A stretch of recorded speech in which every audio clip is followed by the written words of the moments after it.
Steam rising in the air so thin. Pete's carport creaks beneath the din.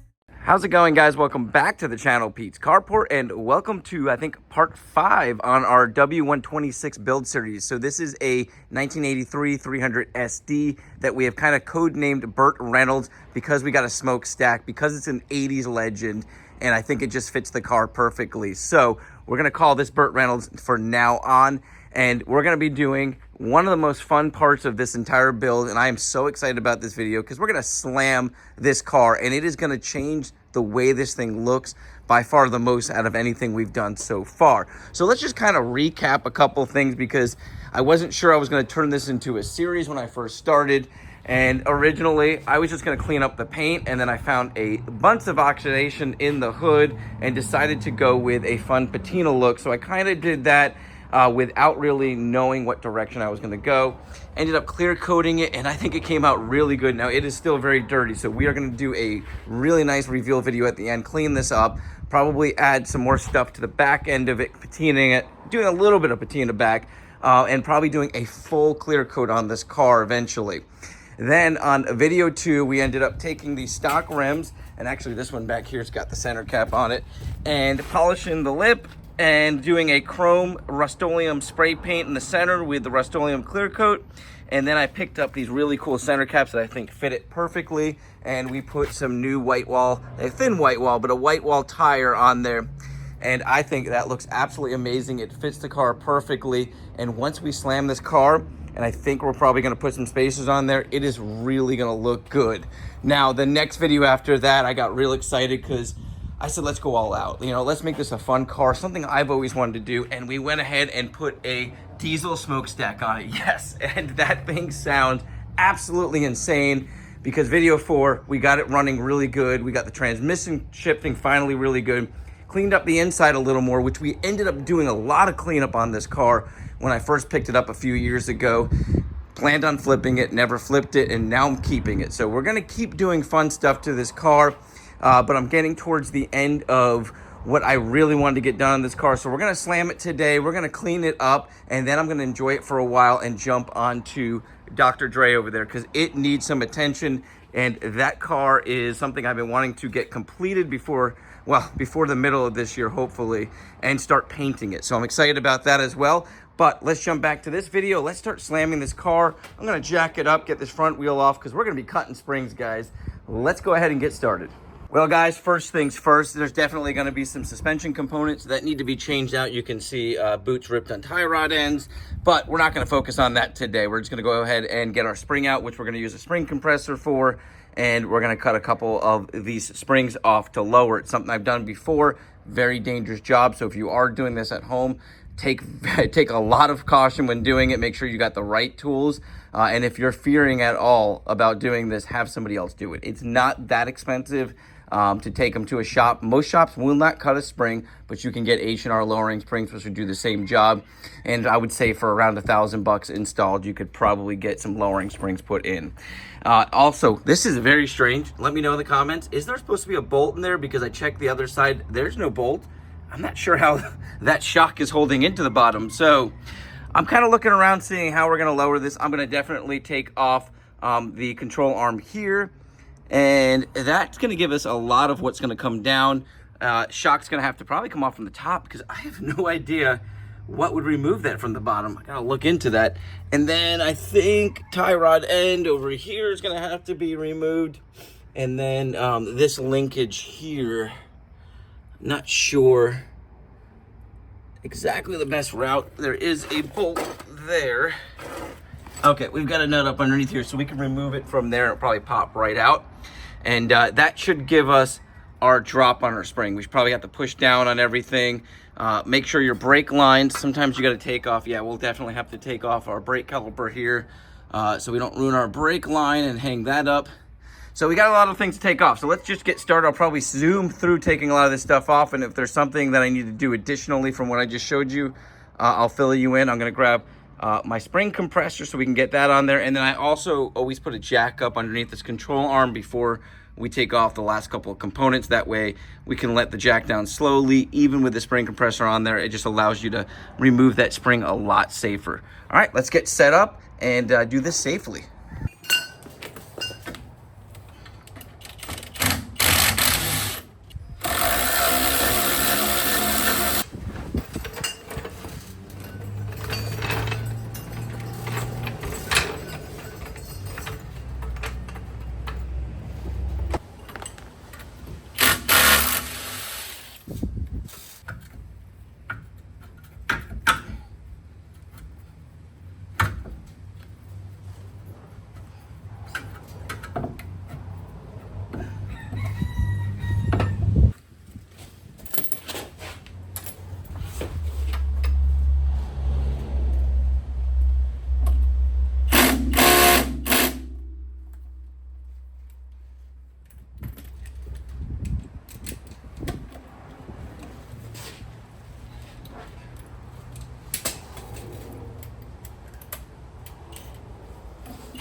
All right, guys, so this is gonna get a little sketchy because the type of spring compressor I have is supposed to go up the middle, but there is no hole in there, and this spring is really tight. I could barely get the plates to even fit in there.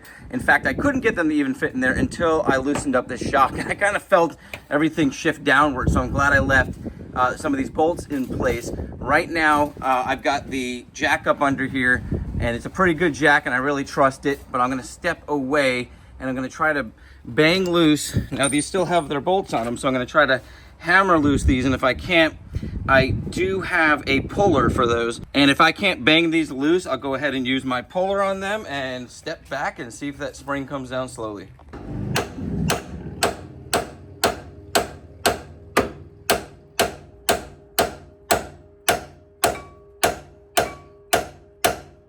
Feel like it came loose. Yeah, it's loose. All right, so it's just this one really that I think is holding it. This here is holding as well, but I think that just comes off once we lower it. Oop, there it goes. That shifted a lot. Step away, maybe. Yeah, step away. There's a lot of pressure.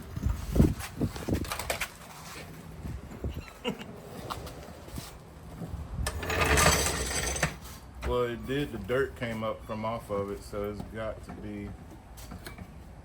Yeah, there's no pressure. Yeah. That actually worked. So we don't even need to take this rod off. It's just gonna put a pivot. See if you can wiggle the oh, I can definitely get that spring out. No, I can't. Shit, that shit's still under pressure. Not crazy pressure right now. It's just. It's the angle. So let me see. You know what? I think I see what I gotta do. I'm standing here.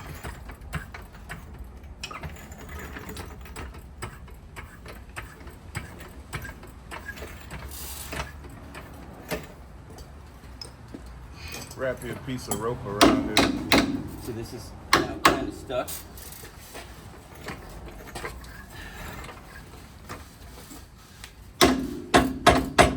Try not to damage it, because it is. There it goes. Now, yeah, make sure you're a little clear. I'm gonna come down slow, but you never know. A lot of pressure on that though. Okay, now there's really not a whole lot of pressure. I think it's probably just on that one side. It is. You got a piece of rope, we can sit back and just yank it. It's putting the pressure on that pivot, but On the left side. I feel like I can jack. It's this right here. Oh, this is still. Oh my God, this is still. Oh wait, this is still. No. Yeah, it's pressing on this. So I need to remove. Oh, it's bending that. Shit. Yeah. It's actually bending. Okay. So I see exactly what's going on. Well, guys, we got it off and we figured out exactly what to do. And normally, I'm going to be honest with you, when I do jobs like this, because I've never played around with this much of the suspension on a W126, I'll usually do one side, figure out the best method, or at least what I find to be the best method, and then do the other side, record it, and show you guys. But I wanted to dive into this blindly to kind of show you guys realistically what you can expect. And you can see how dangerous this spring is. And luckily for us, you know, we were cautious. We weren't in the way of anything. And Xavier showed up. I was gonna run down and grab those clamp springs, and then we looked at it and said, you know what, we can reach the normal spring compressor through the top here. I don't know why I didn't even look at that in the beginning, but we were able to clamp it down. You can see it there, and this spring is way bigger than I expected, so it was under a lot of pressure. Unfortunately, I did bend the tie rod, which needed to be replaced anyways. Both the inner and outer tie rods on this were completely shot, so I'm gonna go ahead and just take care of those because it's all off now. I'm gonna pull all that off. I'm gonna order those in, and we'll jump to the other side. I'll probably do the tie rods on both sides because they're both completely shot. Everything else minus, like, let me see. Yeah, that's actually not terrible. That doesn't look like, yeah, it's not all torn up, and it actually has good movement to it. So really, it's the tie rod ends. This, I forgot what they're called, but the shock that goes across there, that's all shot too. It's very easy to change out. So luckily for me, all the easy things to change out are the ones that are bad. This is new to me, and I hopefully haven't done any damage to that, kind of bending it down there, but just be cautious. This thing is under a lot of pressure right now, and I can't tell if that's torn up in there, but I'm just gonna leave that alone. That looks like a very difficult thing that needs to be pressed in and all that type of stuff. So I tightened all that back up. And I'm gonna be able to cut this spring, recompress it like that, and get everything back up in there and do it a lot more safely from this point forward. But it was not a fun thing to go through, and like I said, if you guys don't feel comfortable doing this, definitely pay somebody to do it. I'm gonna go into a little bit more detail on the other side, but you guys saw there firsthand how difficult this can be, especially if you're not familiar with all the components and you bend a tie rod like that, and you gotta be very, very careful with that spring because that thing could kill you if it shoots out under pressure. Make sure you step away from it. Make sure you use a jack up underneath everything, and you take one component off at a time so it doesn't go flying. All right, guys, so let's get all this taken apart now. The spring compressor off, and I'm gonna go ahead and cut. I gotta look up what each one of these springs kind of converts to on height and what other people have done. And then we'll cut a couple springs off, probably maybe 2.5 is my guess. And we'll put it back up in there, see how it sits, and then we'll kind of move on from there.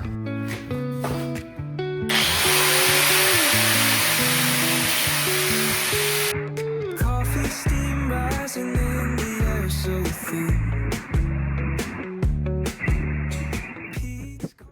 Well, guys, I decided to go all in, and we cut 3 springs off based on my research. So a lot of people said cut off 1, cut off 2, and then work your way up. But I saw a few cars that had 3 springs cut off, and it's where I want to go. I want to slam this car, still be able to drive it, but have it pretty slammed. Also, it really depends on your pad here too, your isolator pad. You can get different thicknesses. Mine's on the thicker side. If you guys didn't notice, my car was extremely tall, so I'm not really concerned about how much I cut off, but you definitely don't want to just dive in and cut all of them off like I did unless you know exactly where you want to go.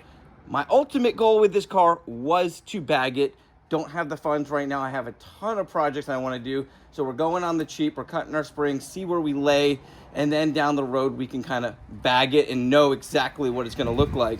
The other thing is you always want to cut, at least on these ones, the bottom spring. So you want to make sure that the coil is identical where you cut it, as in the thickness. And if you look at this top spring here, it is flat. You don't want to cut that flat surface off because that is where the spring sits up inside the perch. So you want to make sure that stays flat. And this happens to be the same thickness all the way down. So you can go ahead and cut these springs. Obviously, do your research, make your own judgment on this. And it is not safe to pull these springs out. I'm going to say that over and over again. I'm going to slide this back in there. I'm going to zoom through that, and then we'll go ahead and see how it looks, at least on this side, and we'll move to our other side. Creaks beneath the din. Mercedes Benz S-Class shining like a star. Dreams are bigger when you park where you are. Life brews slow like my morning cup. S-Class gleams, but it won't fill it up. Yeah, that's not that low. I mean, I definitely could have gone lower on this. So hopefully we pull the other side out, cut it, and it just all of it drops, because that's not that low. Well, guys, as you saw there, taking 3 springs out was nowhere near the drop that I was expecting.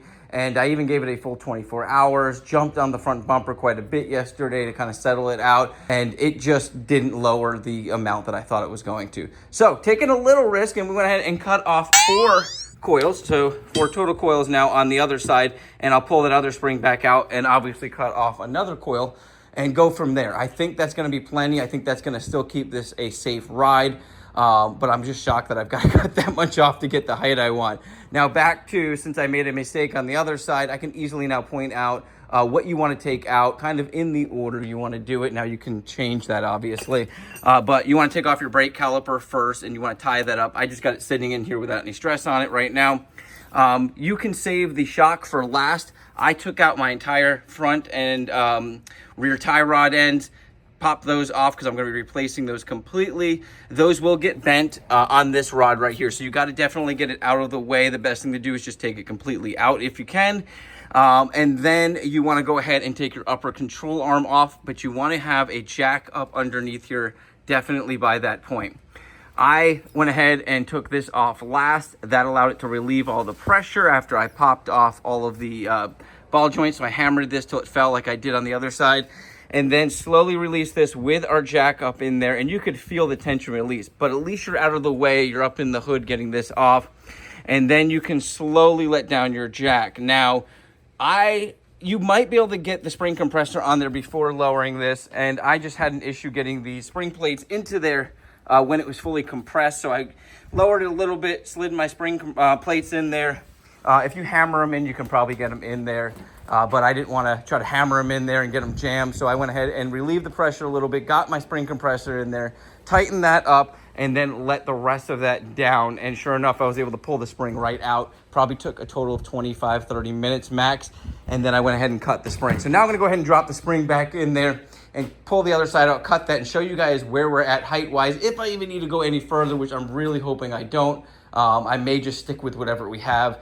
But let's go ahead and get this in and see what it looks like. Well, guys, I guess this is going to be a video of trial, error, and mistakes because cutting 4 springs was a big mistake. It dropped way too far. Now, it looks insane. This is really what I was hoping for, a super slam car, but this just went a little too far because the wheel can't even turn. It hits the frame on the inside, and I don't think there's any way of resolving that except for getting it to rise up. So I've got to come up with a solution. Obviously, can buy a new spring because I don't have a backup spring, but I have plenty of W140 springs and plenty of W140 isolators, and this is a pretty thick isolator that came off of a set of springs from one of my W140s. So I'm gonna see if that will work with 4 springs cut because that should rise it up quite a bit. Now, as we talked about earlier, when I cut the 3 springs, it did not drop nearly enough, but ironically, it ended up being perfect after dropping the other side. And I'm not sure exactly what went wrong because I did lower the other side before cutting the spring using jacks and jack stands to kind of get an idea of where this would sit. I did know once we lowered that side that this side would also come down, but I had no clue it was going to come down this much. But this seems to be the perfect ride height right here. Maybe a hair lower we could go. So let's go ahead and see if I can throw those isolators in. I'm going to test out a couple of things and then fill you guys in because I don't want to make more mistakes and show you guys the wrong thing. I'd rather kind of show you guys exactly how to do this, and maybe you won't have to go through all the same issues that I'm going through. So let's jump back into this and see if I can get those isolators up in there. See what the isolator looks with 4 springs cut.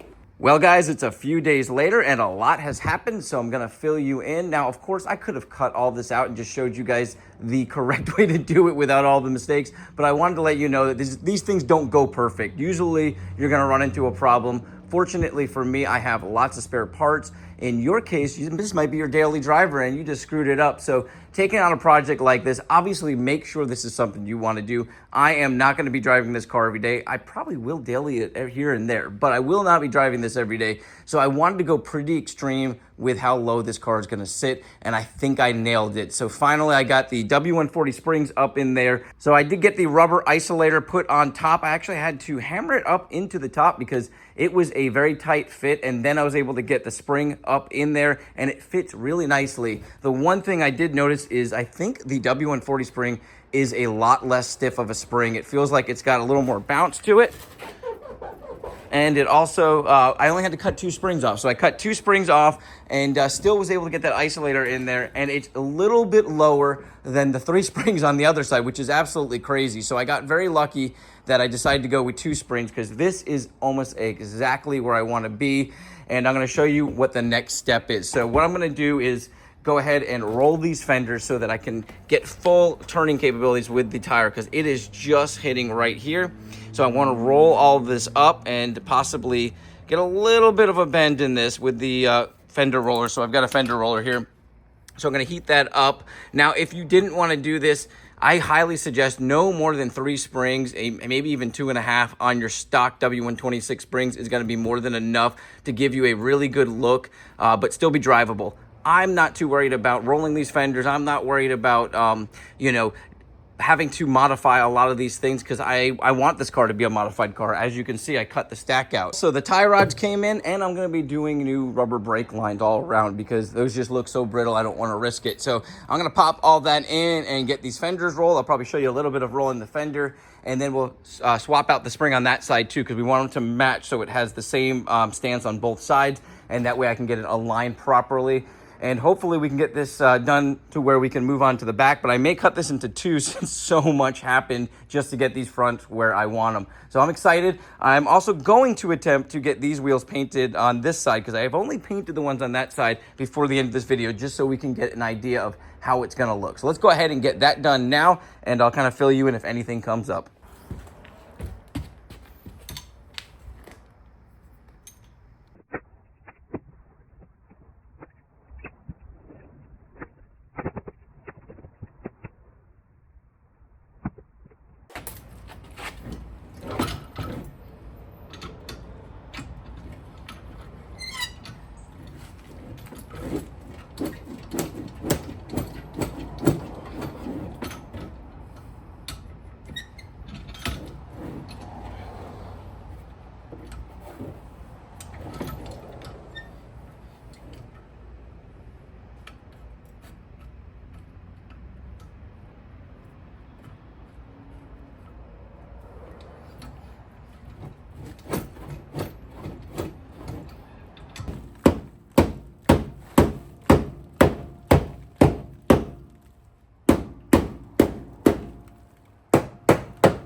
Well, guys, we are all finished up with the front end. The only thing I got to do is change out those brake lines, and I could not be happier. And I got to say, I learned a lot from this. If you guys didn't see there, what I did was use the fender roller, and then I hammered it up into there. And you got to be very careful when doing all of these different things. And then I learned a little new technique that I don't know if it's a technique, but something I wanted to try out. And that was putting the fender roller in there and turning the wheel. Now, it did cause a very slight crease. I don't even know if I can catch it, but I can feel it a little bit. So you do have to be cautious, especially if you have a car that you want the bodywork to be perfect. I don't even recommend rolling the fenders yourself. If you have a really nice example of this car, I would say pay somebody or don't roll them at all. This is a really fun project for me, guys, and I'm excited to kind of continue on. Now, also, you got to be very careful when hammering, because if we come to this side, It's going to be hard for me to show you with the angles, but I kind of dented up a little bit here. And what I'm going to do about this is we're going to body work this whole car. So we're going to do a very budget-friendly paint job on this after we finish slamming the rear end. So I'm going to finish off this video with just slamming the front end. Way more work involved than I thought, and a lot of it was just the back and forth of trying to really dial in where I wanted this slammed, because I wanted to slam this as far as I could go but still be able to drive the car. So I wanted a really nice static super slammed car, and I think I nailed it. So now we can move on to the back, and that'll be a separate video.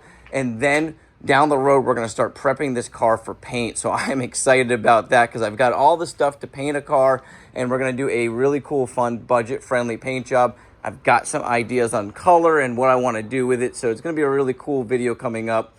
And my goal now is to kind of bounce back and forth between this project and Dr. Dre, my W140 over there, to get both of these ready for car shows this year. So I want to be able to take both of them to car shows, kind of show the progression of these cars, and just have a ton of videos throughout the year on both of these cars to be definitely VIP style on the W140 and just super slammed crazy style on this W126.